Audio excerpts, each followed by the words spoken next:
These laws are part of the United Nations international treaties, so your country might have the same laws or something similar.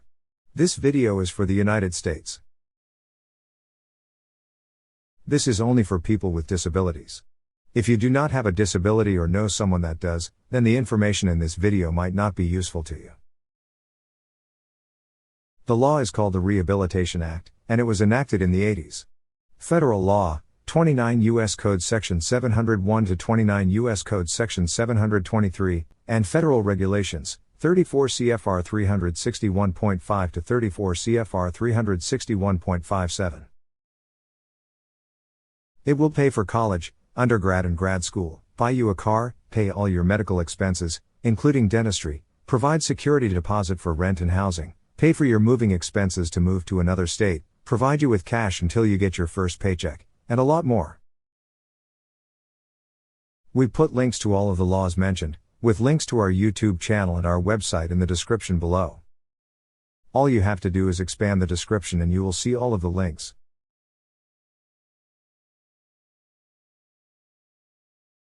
If you want to know how to request accommodations for your disability, then go to our website. The link is in the description below. Answers to common questions. Before we get into it, let me answer a few questions you might have. To attain the services under the Rehabilitation Act, you have to apply to your state's Department of Rehabilitation Services, or Vocational Rehabilitation Services. Many do not know about the Rehabilitation Act because many politicians hate this law, and have been doing everything they can to kill it. They have done a good job. For example, these politicians have passed laws and created policies at the state level that are designed to deny you services. If you are denied any service, you can request a hearing, and this is when administrative law applies. The procedure for administrative law is different than any other legal procedure. If you do not know the procedure, or make one mistake, you will lose each and every time. Administrative law is designed to make sure you lose. You will not find a lawyer that knows administrative law because there is no money in it. Administrative law covers issues such as food stamps, unemployment, Medicaid, Section 8 housing. Issues related to the poor. If you go to our YouTube channel, we have a video called Impartial Due Process Hearing for Vocational Rehabilitation Services, Department of Rehabilitation. What you can do to win. This video might give you a fighting chance of winning. The link is in the description below. Please hit subscribe or like. Thank you. The Client Assistance Program. If you need help, there is a program that is required to help you. It is called the Client Assistance Program. The law states the following. 29 U.S. Code Section 732 subsection A states the following.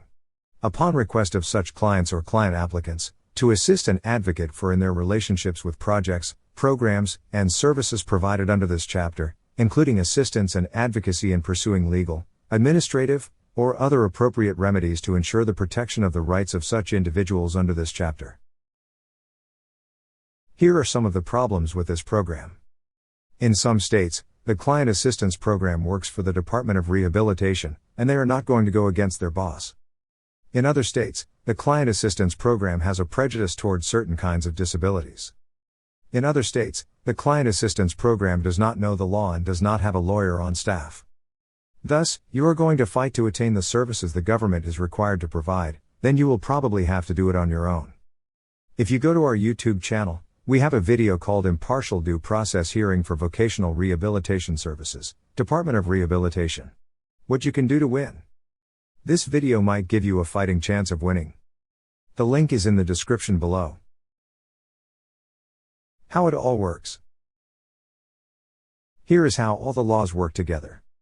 The Individuals with Disabilities Education Act, IDEA, helps people with disabilities from kindergarten to high school. The Rehabilitation Act helps people with disabilities go to college, graduate college, and attain employment, including self-employment. The Americans with Disabilities Act helps people with disabilities keep employment. Free college and free grad school.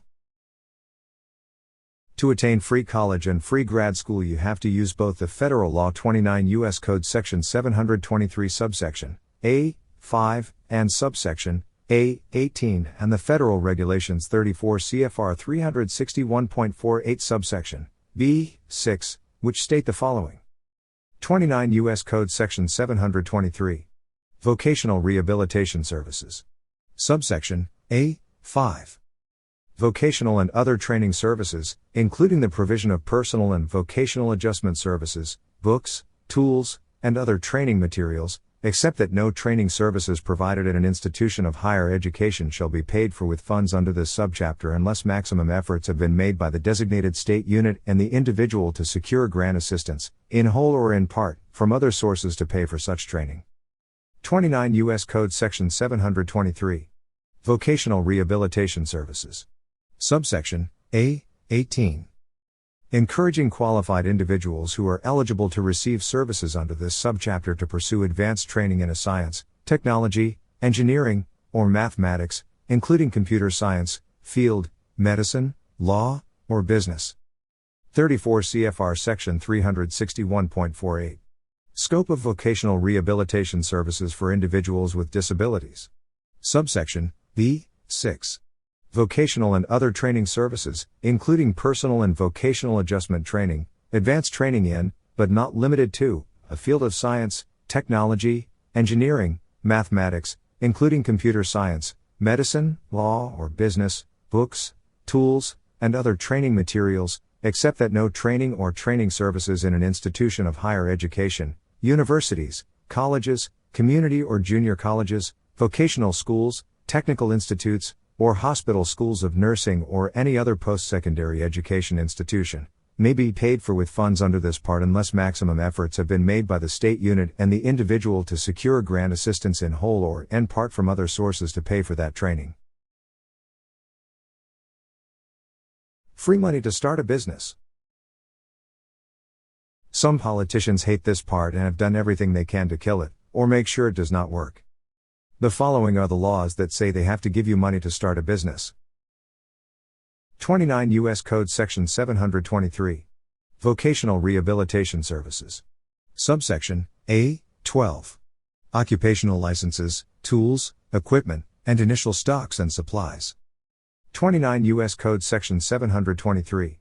Vocational Rehabilitation Services. Subsection A. 13. Technical assistance and other consultation services to conduct market analyses, develop business plans, and otherwise provide resources, to the extent such resources are authorized to be provided through the statewide workforce development system, to eligible individuals who are pursuing self-employment or telecommuting or establishing a small business operation as an employment outcome. 34 CFR Section 361.48, Scope of Vocational Rehabilitation Services for Individuals with Disabilities. Subsection B. 16. Occupational licenses, tools, equipment, initial stocks, and supplies. 34 CFR Section 361.48, Scope of Vocational Rehabilitation Services for Individuals with Disabilities. Subsection B. 19. Technical assistance and other consultation services to conduct market analyses, develop business plans, and otherwise provide resources, to the extent those resources are authorized to be provided through the statewide workforce development system, to eligible individuals who are pursuing self-employment or telecommuting or establishing a small business operation as an employment outcome. 34 CFR Section 361.48, Scope of Vocational Rehabilitation Services for Individuals with Disabilities. Subsection B. 21. Other goods and services determined necessary for the individual with a disability to achieve an employment outcome. To attain the services for self-employment, you will have to use all of the following regulations. 34 CFR Section 361.50, Written Policies Governing the Provision of Services for Individuals with Disabilities. Subsection C. 2. I. Payment for services. The state unit may establish a fee schedule designed to ensure a reasonable cost to the program for each service, if the schedule is not so low as to effectively deny an individual a necessary service, and subsection C. 2.2. Not absolute and permits exceptions so that individual needs can be addressed. Subsection C. 3. The state unit may not place absolute dollar limits on specific service categories or on the total services provided to an individual. 34 CFR Section 361.50 subsection C. 2. I. and 34 CFR Section 361.50 subsection C. 3 are very important, especially the part about exceptions. States have used all kinds of exceptions to deny the services of self-employment and have been very creative at it. For example, they have put limits on the amount of money you can receive. Let's say that they will provide a maximum amount of $10,000, and will provide an exception if someone needs more than $10,000. However, no one has ever attained an exception. They might say they are not in violation of 34 CFR Section 361.50 subsection C. 3, which state that they cannot place absolute dollar limits on specific service categories or on the total services provided to an individual. Here is the rub. When the exceptions are eliminated, then 34 CFR Section 361.50 subsection C. 3 kicks in. If the state gives Joe $50,000 to attend the University of Phoenix, or pay for Joe's kidney transplant, then they must provide you with the same amount in services. Another example is that the state might say that you have to pay 20% to 50% of the costs. In every state, the law says that if it is not reasonable, then it is illegal. If you have no money and no job, where are you going to get the 20% to 50%?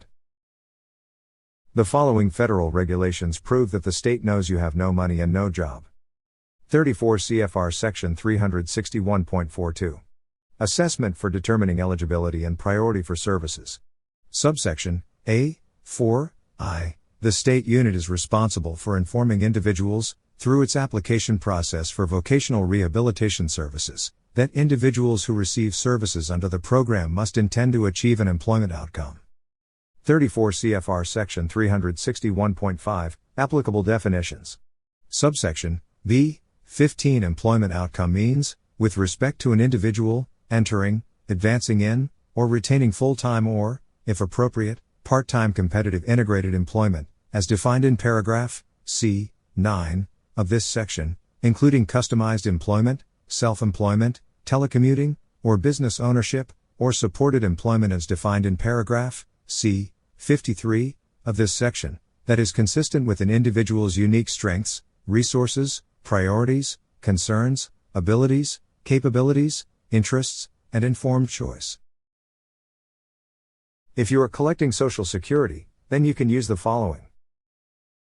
34 CFR Section 361.54. Participation of individuals in cost of services based on financial need. Subsection B. 3.2. The designated state unit may not apply a financial needs test, or require the financial participation of the individual as a condition for furnishing any vocational rehabilitation service if the individual in need of the service has been determined eligible for Social Security benefits under Titles 2 or 16 of the Social Security Act. Money for a car. If you want a car, you will have to use the following. 34 CFR Section 361.48. Scope of vocational rehabilitation services for individuals with disabilities. Subsection B. 8. Transportation in connection with the provision of any vocational rehabilitation service and in accordance with the definition of that term in Section 361.5 subsection C. 57. 34 CFR Section 361.5. Applicable definitions.